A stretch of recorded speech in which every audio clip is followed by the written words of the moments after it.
ज़ियाबतीस या शुगर के मर्ज़ में मुब्तला लोगों की एक आम कंप्लेन ये होती है कि वो काफ़ी अरसा से, कई सालों से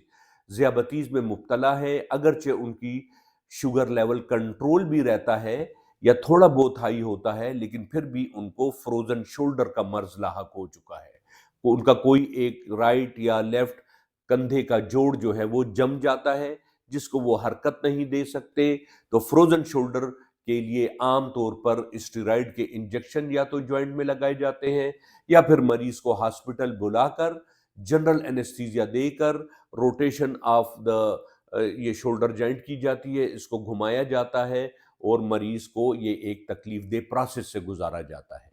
बहरहाल, होम्योपैथिक सिस्टम ऑफ मेडिसिन में एक दवाई जो मौजूद है वो है सेलिकम एसिडम सैलिसाइलिकम, या जिसको सैलिसाइलिक एसिड भी कहते हैं। इस इसके 5 कतरे सुबह, दोपहर, शाम नहार मुंह इस्तेमाल करने से इंशाअल्लाह ताला मरीज के शोल्डर जॉइंट के जो ये तकलीफ है बिल्कुल खत्म हो जाएगी।